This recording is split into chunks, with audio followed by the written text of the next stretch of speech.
Salut YouTube, je m'appelle Xavier, je développe des applications et je parle de tech et de curiosité sur ma chaîne YouTube. La semaine dernière, je vous avais parlé de Notion et donc cette semaine, j'ai décidé de me lancer un défi, à savoir voir quel temps il me faudra pour développer sur Notion une application que j'avais déjà développée sur mobile. L'idée est de comparer le temps que l'on gagne à utiliser un outil comme Notion, mais de voir aussi le delta en résultat que l'on obtient à la fin.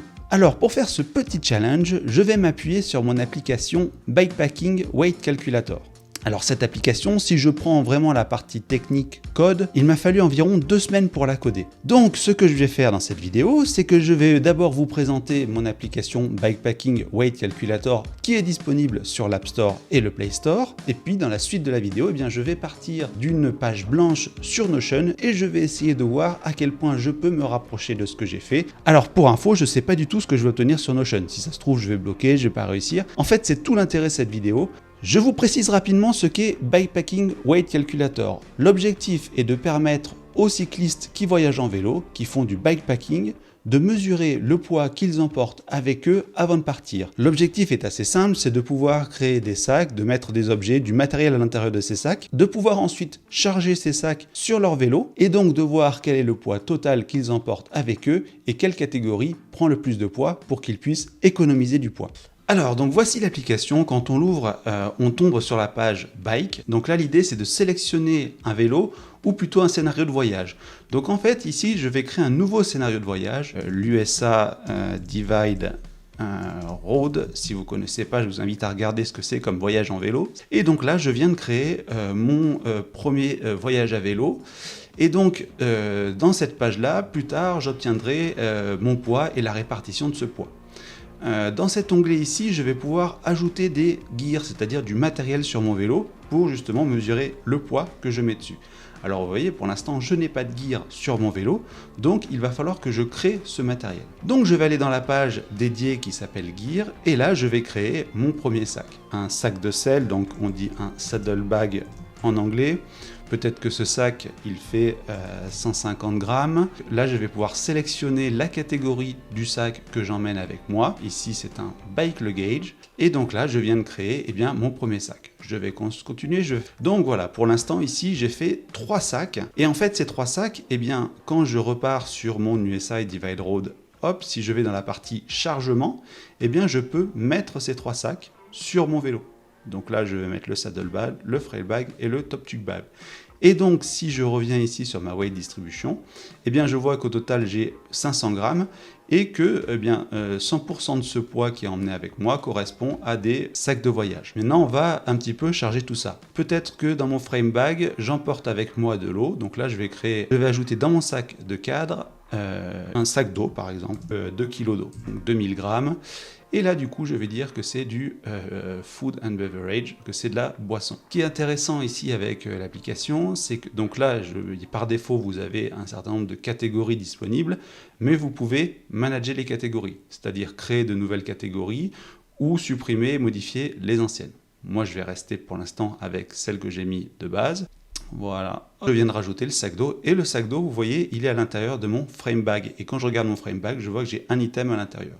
Alors peut-être que je vais mettre toute la nourriture ici. Donc là, je vais créer une nouvelle gear et puis je vais appeler ça barre de céréales. Et puis je vais aussi rajouter dans mon frame bag. Donc dans mon frame bag, je mets aussi un pneu de rechange. Là, on est vraiment pour l'exemple. Et là, on est sur Tool and Spare. Voilà, ça va être pour le frame bag. Donc vous voyez maintenant mon top tube bag. Donc il fait son poids plus tout ce qu'il y a à l'intérieur, 990 grammes. Et si on revient sur la page avec toutes les gears, vous voyez que vous avez votre saddle bag, votre frame bag avec 3 items à l'intérieur qui fait maintenant 2,75 kg. Et puis le top tube bag qui fait 900 grammes avec 3 items à l'intérieur. Que si je reviens ici sur mon vélo, je vois que tout ce qui a été rajouté dans les sacs qui étaient chargés sur les vélos, et là vous voyez qu'ils sont bien présents, viennent s'ajouter à la répartition totale. Donc je sais que pour mon voyage, j'emmène 3,9 kg et que ces 3,9 kg se répartissent de la manière suivante: 500 grammes en bagagerie, 2,3 kg en nourriture, 300 grammes en outils et pièces de rechange, 400 grammes en travel essential et puis 500 grammes en électronique. Alors bien sûr, cette application Bikepacking Weight Calculator, ça c'est on va dire un MVP, c'est ma version 1 de cette application. J'ai plein d'idées pour l'améliorer, mais pour valider s'il y a un besoin, si l'idée est valable, eh bien j'essaie de mettre en ligne la première version la plus minimale que possible pour peut-être plus tard eh bien, améliorer et ajouter des fonctions. Et donc aujourd'hui, eh bien, comme vous l'avez compris, l'idée, c'est de voir à quel point est-ce que je peux me rapprocher de cette version 1 avec Notion. Donc le challenge, je vous rappelle, c'est 2 heures sur Notion. On verra si j'arrive à faire ce temps-là. Bref, c'est ce qu'on regarde tout de suite. On se retrouve sur Notion. Je viens de créer donc un espace vierge sur Notion et je vous laisserai les infos les plus croustillantes sur ce challenge. Allez, c'est parti.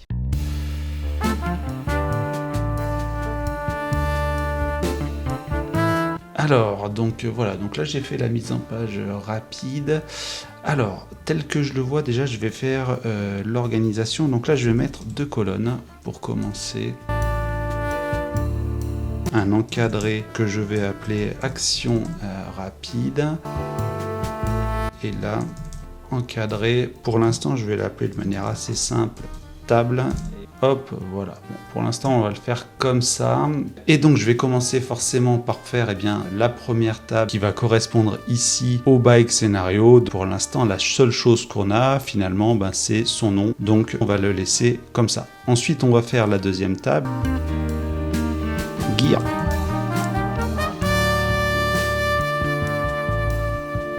Une gear, elle a un nom. Ensuite, elle a un nombre. Donc, on va dire, on va rester en anglais, un petit weight. Laisser comme ça pour l'instant. Peut-être juste le préciser ici que c'est en grammes. Pour montrer qu'il y a un poids, je vais faire un petit dessin weight. Alors, vous voyez, tel que ça fonctionne dans l'application, vous pouvez avoir qu'une seule catégorie. Donc, du coup, pour ça, ce que je vais faire, c'est que je ne vais pas sélectionner sélection multiple, mais sélection. Et je vais appeler ça catégorie, comme dans l'app. Et ici, je vais mettre les options. Donc, du coup, je vais mettre les mêmes options que ce que j'avais mis dans l'application.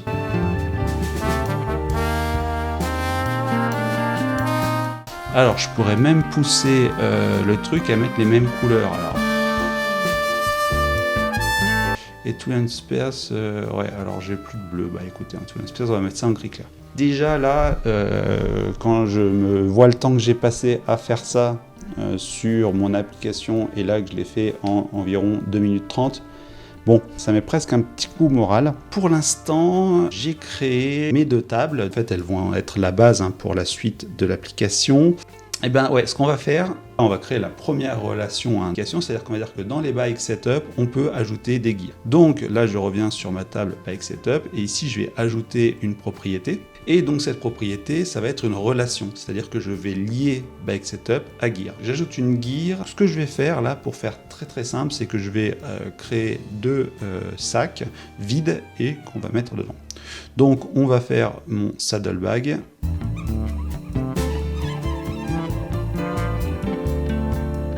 Ok, donc là je vais faire comme ici mon USA Divide Road Bike Setup. Et du coup, je vais charger ici mes bags. Alors là, au niveau de l'interface, bon, vous voyez, il y a une petite visualisation pour le faire sympa. Et là, faire un peu plus à la mano, c'est-à-dire que là, je viens le chercher comme ça, comme ça. Là, j'ai chargé les 3. Visuellement, c'est peut-être pas aussi sympa que ce qu'il y a là. Premier calcul qu'on va essayer de faire, c'est on va voir si on arrive à retrouver ici les 400 grammes qui sont contenus dans mon bike luggage. Donc ici, ce que je vais aller faire, c'est que je vais faire une agrégation total weight. Une agrégation, qu'est-ce que ça fait? Ça va chercher dans une relation d'autres données. Alors on va voir si on a ce qu'on arrive à faire déjà avec ça. Et je vais sélectionner, donc forcément il n'y a qu'une relation, c'est gear. La propriété qui va m'intéresser, c'est le poids. Ok, alors là ce qu'il fait, vous voyez, dans un premier temps, c'est qu'il affiche les originales. Alors on va voir si on arrive à faire mieux. Plus d'options. Ah si, alors là j'ai la somme. Donc là c'est pas mal déjà. Donc déjà je vais reprendre mon frame bag ici. Alors vous voyez là ce qui est sympa, c'est quand je l'ouvre, j'ai la petite vue. Alors on pourra travailler après les vues. Là on va juste faire la partie base de données. Donc là pour travailler plus confortablement, je vais afficher la base de données. Je vais faire du coup mon sac d'eau. Les barres de céréales, on avait dit 300 grammes. On a les pneus. Chacune des lignes est une gear. Je vais voir si dans chacune des gears, je peux mettre des gears. Donc en gros, est-ce que je peux faire une relation avec lui-même? Relation, oui, a priori on peut. Donc je vais mettre une relation avec gear. Inside gear. Et là, vous voyez déjà, premier problème par rapport à cette application. Ici, là, je peux pas faire de logique. Est-ce que une gear est contenue dans une autre? Là, j'ai aucune logique. Donc là, je pense que je peux faire n'importe quoi. On va d'ailleurs essayer ça tout de suite. Voilà. Donc là, je pense que Saddlebag, je peux le mettre dans Saddlebag sans problème. Voilà, vous voyez. Donc là, j'ai fait un truc impossible. Première limitation de Notion. Là, c'est à l'utilisateur de faire attention. Donc, on va essayer ça. Donc, dans mon frame bag, là, je vais aller mettre mon sac d'eau.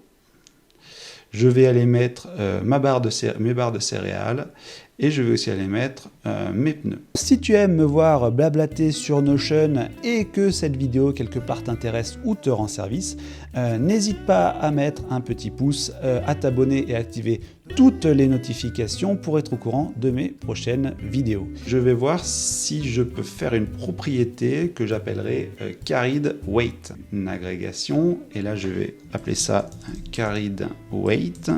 Hop. Là, on va rentrer sur une des premières limites de Notion, je pense. On va commencer de manière très simple. Un petit weight, puis là, comme tout à l'heure, plus d'options, je vais venir faire une somme. Donc là, ça marche plutôt pas mal, puisque je retrouve bien ici mes 2550 grammes. Par contre, si je reprends l'exemple de mon little bag, vous allez voir le little bag, où est-ce qu'il est mon little bag? Mon little bag, il fait 50 grammes. Mettons qu'à l'intérieur, je mets stylo. On va appeler ça, on va faire de l'anglais pen. Donc je me suis bien chargé en stylo, là c'est des bons gros stylos. Je prends 100 grammes de stylo.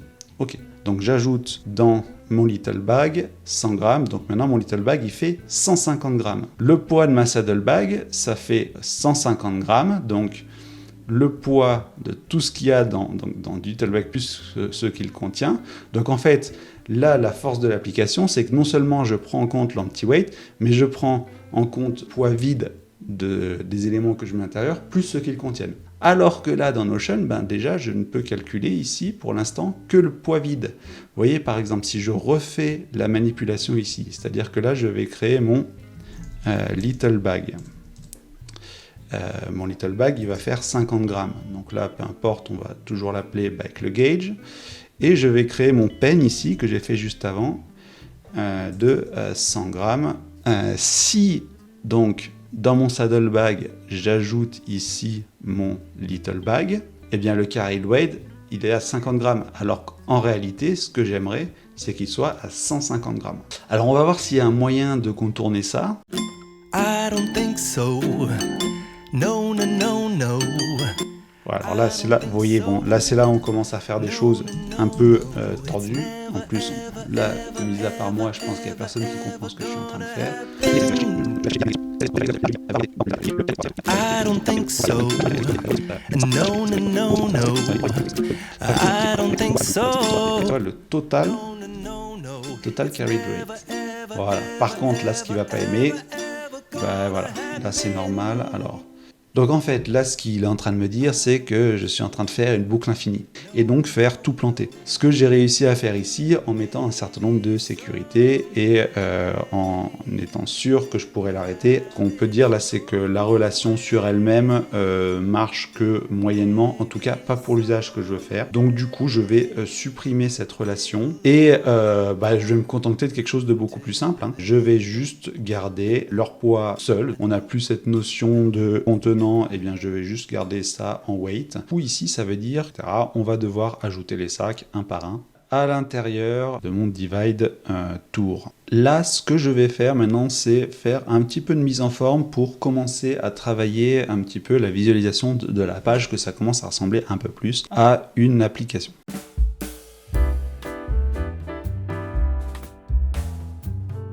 Faire un modèle pour les bike setup. Donc là, je reviens ici. Alors, ce qu'on appelle un modèle, en fait, c'est une page qui permet de visualiser ce qu'est un bike setup. Là, je vais faire un nouveau modèle, et c'est-à-dire que tous mes bike setup ressembleront à ça. Et je vais l'améliorer. Je vais mettre l'icône du vélo. Je vais bien afficher le poids. Je vais personnaliser la mise en page. Et ici, je vais ajouter un volet. Et toutes les gears qui sont dedans, on va les retrouver ici. Et on va voir ici si on peut pas faire un petit truc sympa pour afficher le poids par catégorie. Quand je reviens ici et que j'ouvre Top, hop, je vais appliquer ce modèle-là. Je retrouve bien toutes les gears que j'ai mis à l'intérieur. On va continuer à améliorer un petit peu ce USA Divide Road pour que ce soit un petit peu sympa et on va ajouter une photo de couverture. Alors là, je pourrais aller chercher des choses sur mon ordinateur, mais sinon, si je vais sur Internet, donc là, je vais utiliser une image par lien. On va dire que c'est mon vélo. Je vais revenir toujours ici, donc dans mon modèle, et je vais modifier mon modèle. Comme ça, toutes les bike setups qui auront ce modèle pourront avoir cette mise en forme. Et là, ce que je vais essayer de faire, c'est un graphique. Là, ça m'emmène aussi à la prochaine limitation. Moi, j'ai un forfait gratuit pour l'instant. Pour avoir accès à l'option graphique, il faut que je passe à un forfait supérieur. Bon, donc en ce qui me concerne, j'utilise énormément Notion, hein, j'y passe beaucoup de temps. Ça faisait longtemps que je voulais prendre ce forfait, donc je me suis dit, bah tiens, cette vidéo, c'est l'occasion de prendre le forfait plus. Et là, je vais aller faire une vue table et je vais aller chercher mes gears. Alors vous allez voir, c'est là où c'est sympa. Pour ce que je suis en train de faire, je vais activer la propriété donc bidirectionnelle. Ce que je vais dire par rapport à mon modèle Bike Setup, c'est que je veux un filtre. Et je vais filtrer sur Bike Setup.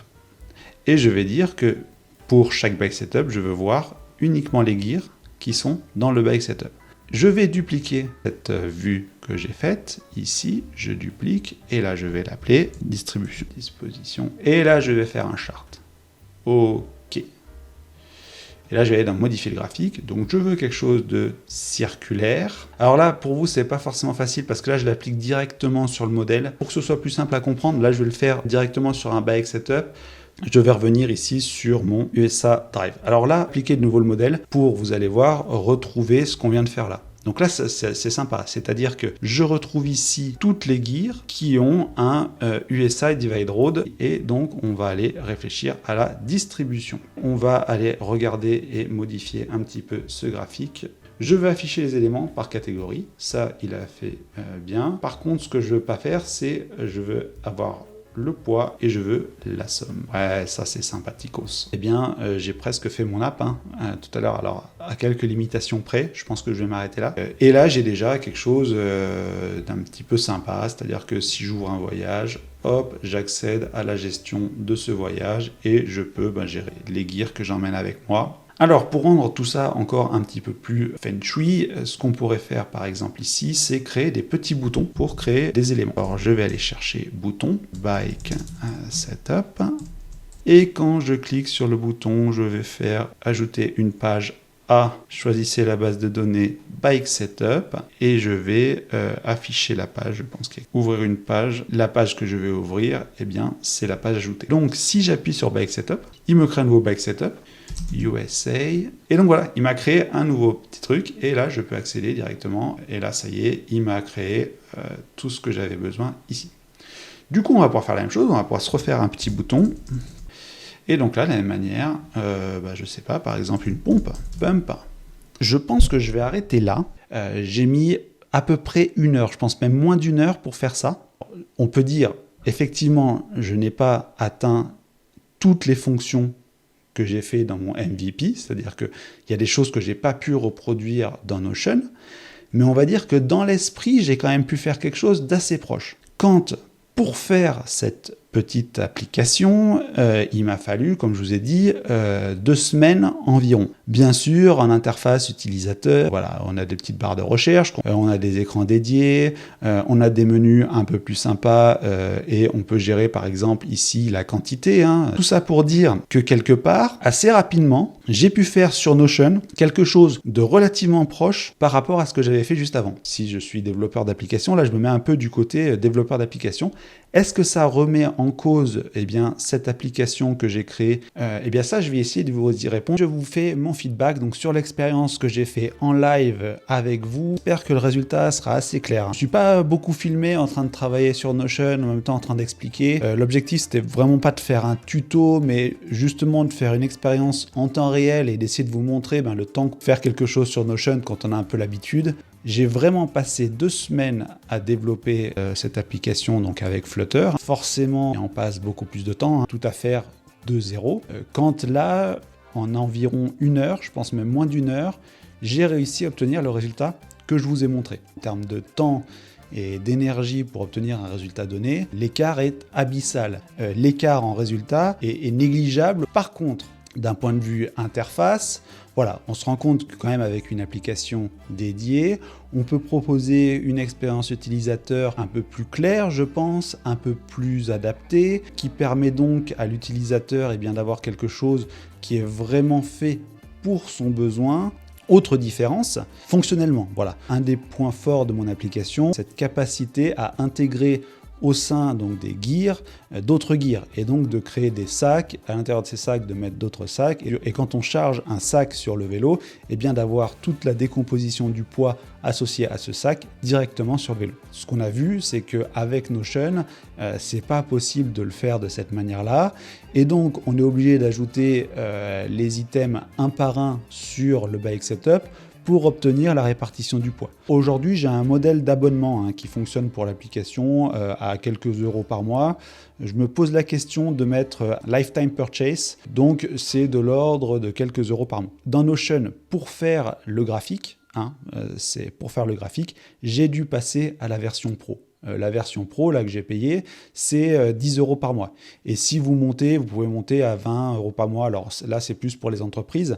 Bon, vous voyez, pour un hobbyiste comme moi, finalement, si mon seul besoin, c'était de gérer mon système de vélo avec Notion, je n'aurais pas pris l'abonnement Notion et j'aurais plutôt pris l'abonnement de mon application qui était plus intéressant. Bon, dans mon cas, comme je vous ai dit tout à l'heure, j'utilise Notion pour beaucoup plus de choses, pour gérer mon entreprise, donc ça fait longtemps que je voulais prendre cet abonnement et cette vidéo était un peu l'occasion. Mais par rapport à tout ce que j'ai fait, là c'est pour remettre un petit point plus à Notion, c'est la seule chose qui était payante. C'est-à-dire que tout le reste, tout ce que vous avez vu, c'est gratuit, c'est inclus dans la version gratuite de Notion.